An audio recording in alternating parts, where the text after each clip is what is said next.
وعلى رسوله الكريم أما بعد فأعوذ بالله من الشيطان الرجيم بسم الله الرحمن الرحيم محمد رسول الله والذين معه أشداء على الكفار رحماء بينهم قال النبي صلى الله عليه وسلم لا تسبوا أصحابي فلو أن أحدكم أنفق مثل أحد ذهبا لما بلغ مد أحدهم ولا نصيفا اللهم صل على محمد وعلى آل محمد كما صليت على إبراهيم وعلى آل إبراهيم إنك حميد مجيد اللهم بارك على محمد وعلى آل محمد كما باركت على إبراهيم وعلى آل إبراهيم إنك حميد مجيد۔ احباب توجہ فرمائیں، میں نے آپ حضرات کی خدمت میں قرآن کریم کی جو آیت جو اس کا حصہ تلاوت کیا ہے، اس میں اللہ رب العزت نے 3 چیزوں کا ذکر فرمایا ہے۔ نمبر 1 محمد صلی اللہ علیہ وسلم، نمبر 2 رسول، اور نمبر 3 والذین معہ صحابہ کرام۔ گویا اللہ رب العزت نے 3 چیزوں کا ذکر فرمایا۔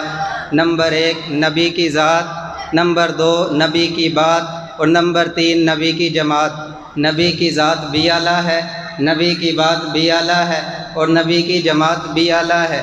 نبی کی ذات کو ماننا بھی ضروری ہے، نبی کی بات کو ماننا بھی ضروری ہے، اور نبی کی جماعت کو ماننا بھی ضروری ہے۔ جو نبی کی ذات کو نہ مانے وہ بھی بے ایمان ہے، جو نبی کی بات نہ مانے وہ بھی بے ایمان ہے، اور جو نبی کی جماعت نہ مانے وہ بھی بے ایمان ہے۔ ہم اہل سنت والجماعت والے نبی کی ذات بھی مانتے ہیں، نبی کی بات بھی مانتے ہیں، اور نبی کی جماعت بھی مانتے ہیں۔ میں نے جو قرآن کریم کی آیت تلاوت کی، اس میں اللہ رب العزت نے ان تینوں ہستیوں کا ذکر فرمایا، ان تینوں چیزوں کا ذکر فرمایا۔ نمبر 1 نبی کی ذات، نمبر 2 نبی کی بات، اور نمبر 3 نبی کی جماعت۔ ہم اہل سنت والجماعت والے ان تینوں کو مانتے ہیں۔ اللہ رب العزت نے، میں آپ کے سامنے والذین معہ، اس پر آپ کے سامنے تھوڑی سی گفتگو کروں گا۔ والذین معہ سے مراد صحابہ کرام ہیں۔ صحابی کہتے کسے ہیں؟ صحابی اس شخص کو کہتے ہیں جس نے ایمان کی حالت میں نبی اکرم صلی اللہ علیہ وسلم کی صحبت اٹھائی ہو، اور ایمان کی حالت میں ہی اس کا دنیا سے انتقال ہوا ہو، اسے ہم صحابی کہتے ہیں۔ وہ صحابی نہیں ہوتا جس نے نبی کی صحبت تو اٹھائی ہے لیکن حالت ایمان میں نہیں، حالت کفر میں ہے، وہ اس کو صحابی نہیں کہتے۔ اور نمبر 2 صحابی وہ بھی نہیں بنتا جس نے نبی کے زمانے کے اندر تو اسلام لے کر آئے، لیکن جب دنیا سے نبی چلے گئے، ان کے بعد اسلام سے پھر گئے، وہ مرتد ہو گئے، اسے ہم صحابی نہیں کہتے۔ صحابی وہ ہوتا ہے جو نبی کے اوپر ایمان لے کر آئے، ایمان کی حالت میں ہی اس کا انتقال ہو، وہ صحابی ہے۔ حضرت محمد بن یحییٰ بن سعید رحمۃ اللہ علیہ فرماتے ہیں، ان سے پوچھا گیا، حضرت عبداللہ ابن مبارک رحمۃ اللہ علیہ سے ایک آدمی نے پوچھا کہ حضرت بتائیے امیر معاویہ افضل ہیں یا حضرت عمر بن عبدالعزیز افضل ہیں؟ تو حضرت عبداللہ ابن مبارک فرمانے لگے، لا تراب فی منہر معاویہ مع رسول اللہ صلی اللہ علیہ وسلم خیر و افضل من عمر بن عبدالعزیز۔ ارے آپ بات کرتے ہو حضرت عمر بن عبدالعزیز کی، میں تو یہ بات کہتا ہوں حضرت عبداللہ ابن مبارک کا ذوق ہے۔ حضرت عبداللہ ابن مبارک فرماتے ہیں، خدا کی قسم حضرت امیر معاویہ کا جو رسول اللہ کے ساتھ انہوں نے سفر کیا، اور سفر کے دوران دوران سفر میں جو ان کی سواری ہے، اور سواری جو گھوڑا ہے، اور ان کے جو نتنوں پر جو گرد و غبار ہے، اس تک بھی حضرت عمر بن عبدالعزیز نہیں پہنچ سکتے۔ تو یہ صحابہ کرام کا مقام ہے۔ اللہ کے نبی صلی اللہ علیہ وسلم نے ارشاد فرمایا، تم میرے صحابہ کو برا بھلا مت کہو، میرے صحابہ کے بارے میں نازیبا الفاظ استعمال مت کرو، اس لیے کہ تم میں سے کوئی آدمی بہت پہاڑ کے برابر سونا خرچ کرے، وہ میرے ایک صحابی کے مٹھی بھر جو کے برابر نہیں ہو سکتا۔ تو یہ صحابہ کرام کا مقام ہے۔ اللہ کے نبی صلی اللہ علیہ وسلم نے جب دنیا سے وصال فرمانے لگے، اللہ کے نبی صلی اللہ علیہ وسلم کا پیر کے دن وصال ہوا۔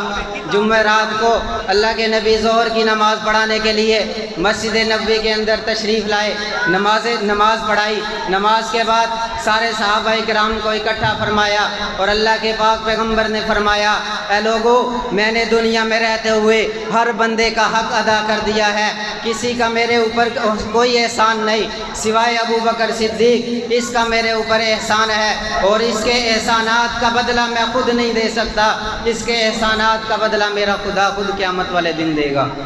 حضرت ابو بکر صدیق رضی اللہ عنہ یہ واحد صحابی ہیں جن کی صحابیت خدا نے قرآن میں ذکر فرمائی ہے، اور ہمارا اہل سنت کا عقیدہ ہے جو قرآن کی ایک آیت کا انکار کرتا ہے بلکہ ایک حرف کا بھی انکار کرے یا آیت کے اندر غلط تعویل کرے وہ بندہ مسلمان نہیں کہلاتا۔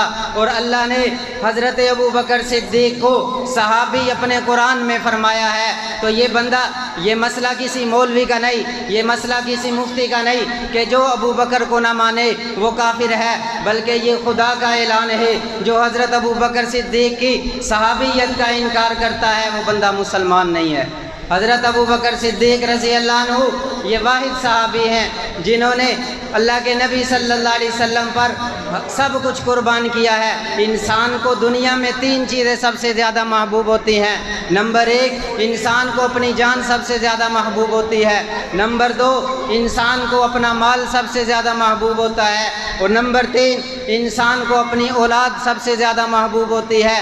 اور سیدنا ابو بکر صدیق رضی اللہ عنہ واحد صحابی ہیں جنہوں نے بچپن سے لے کر نبی کی وفات تک نبی کا ساتھ دیا ہے، کسی بھی موقع پر نبی کا ساتھ نہیں چھوڑا، اور اس کے بعد اللہ کے نبی صلی اللہ علیہ وسلم پر اپنا سارا مال قربان کر دیا ہے، اور اللہ کے نبی پر اپنی اولاد کو بھی قربان کر دیا ہے۔